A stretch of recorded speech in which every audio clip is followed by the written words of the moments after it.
Em 132 anos de história, o Supremo teve 171 ministros. 133 anos de história. Teve 171 ministros. Dá mais ou menos uma indicação de ministro a cada 1 ano e 3 meses. Não é bem assim. O Supremo começou com 15 ministros, todos indicados de uma vez só. Não é assim, né, no tempo, a cada ano e 3 meses, a cada ano e 2 meses, né? Mas é bastante. Vamos pegar, no entanto, o período compreendido entre a chegada do nosso decano, Gilmar Mendes. Decano não é o mais velho do tribunal, decano é o que entrou há mais tempo no tribunal. O Gilmar Mendes é mais novo do que o Fux. O Gilmar Mendes é mais novo do que a Carmen Lúcia. No entanto, ele é o decano que entrou há mais tempo. Entrou há 21 anos. Ele entrou em 2002. Olha o que aconteceu de 2002 para cá. Gilmar Mendes, 2002. 2003, 3 ministros. Aires Brito, César Peluso e Joaquim Barbosa. 2004, Eros Grau. 2006, Carmen Lúcia e Ricardo Lewandowski. 2007, Menezes Direito. 2009, Dias Toffoli. 2011, Luiz Fux e Rosa Weber. 2012, Teori Zavascki. 2013, Luiz Roberto Barroso. 2015, Edson Fachin. 2017, Alexandre de Moraes. 2020, Nunes Marques. 2021, André Mendonça. 2023, Cristiano Zanin. E agora, Flávio Dino. Então, se a gente pegar um período de 21 anos, incluindo Flávio Dino, foram 19 indicações para o Supremo Tribunal Federal em 21 anos. É um ritmo frenético. É uma indicação a cada ano e um mês, quase uma por ano.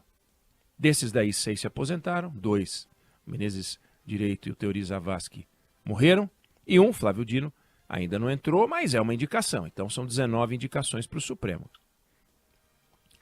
É muita indicação, porque, obviamente, a indicação e o momento da indicação tem uma ligação com a idade do ministro. Se você indica um ministro com 40 e poucos anos, é o caso do Zanin, ele vai muito mais longe do que se você indicar um ministro mais velho, né? Então, se a gente for olhar, por exemplo, a data limite para aposentadoria, o Zanin vai até 2050. O Cássio Nunes Marques é 2047, né? Agora, olha que interessante. Com a indicação do Flávio Dino, a gente vai viver um momento que a gente não vive há 21 anos, desde 2002, que é um respiro. Porque se nada acontecer de inesperado, a gente só vai ter um novo ministro no Supremo em 2028, com a aposentadoria do Luiz Fux, que vai chegar aos 75 anos.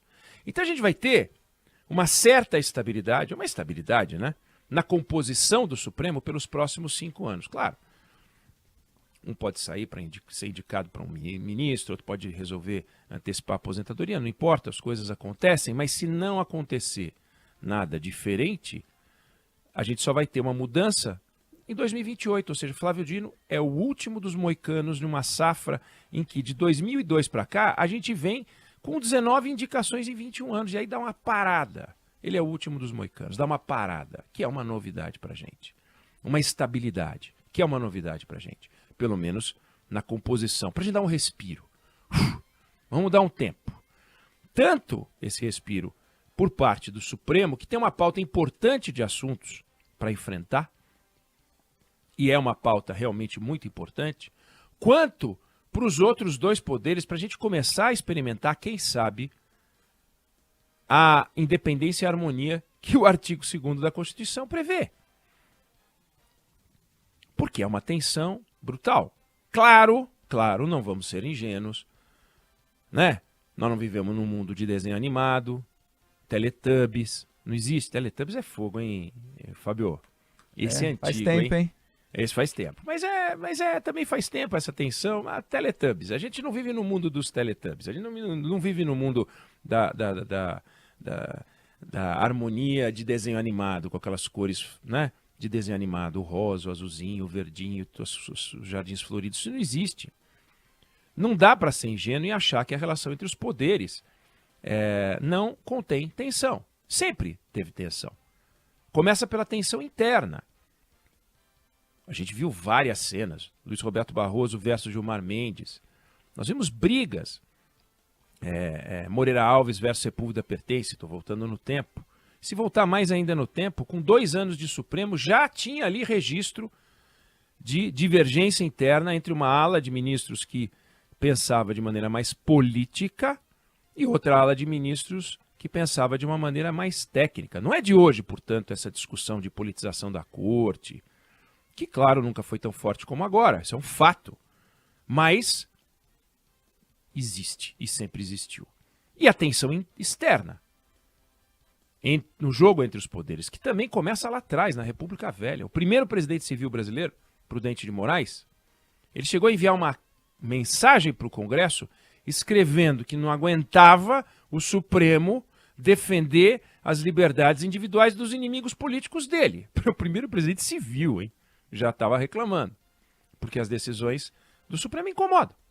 Hermes da Fonseca, Arthur Bernardes, eles chegaram ao cúmulo de não cumprir decisões do Supremo e queriam a mesma competência para, no caso do Hermes da Fonseca, para interpretar a Constituição, o que é um absurdo. Você pega, portanto, histórias de tensão. É normal que isso aconteça, né? É normal.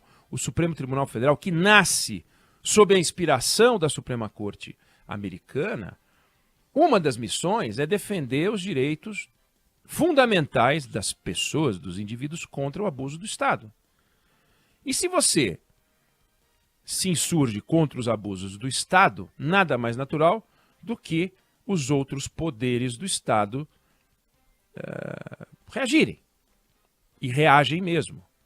O problema é que, muitas vezes, essa defesa que o Supremo faz começa a ganhar contornos e interpretações de que ela própria se transforma num abuso do Estado.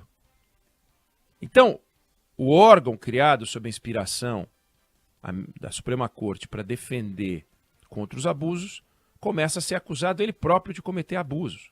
E um dos abusos é a febre de decisões monocráticas que dão aos ministros do Supremo poder que os constituintes de 88 não imaginavam conferir quando redigiram a carta. Queria o quê? Que o Supremo tivesse o que sempre existiu nas constituições brasileiras, com raras exceções,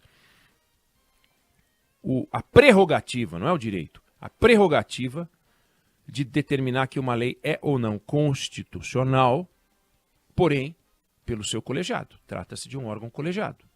Não são 11 e todos eles representam pela parte o todo. Não. O ministro do Supremo não representa o Supremo.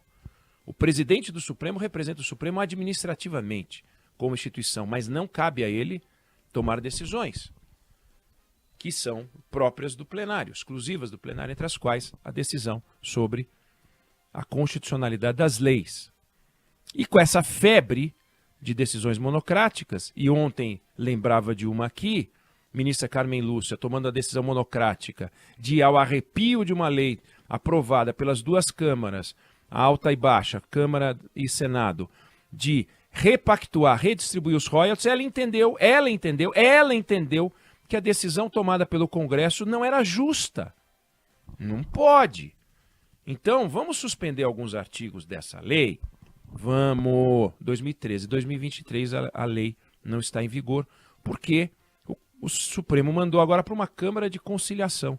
Como se a conciliação pudesse estar acima da Constituição, quando, chegando ao ponto em que chegou, cabe ao ministro do Supremo, aos ministros do Supremo, arbitrar se a lei é constitucional ou não é constitucional. Não é pactuar nada. E, no entanto, eles inventaram essa coisa chamada pactuação, Câmara de Conciliação.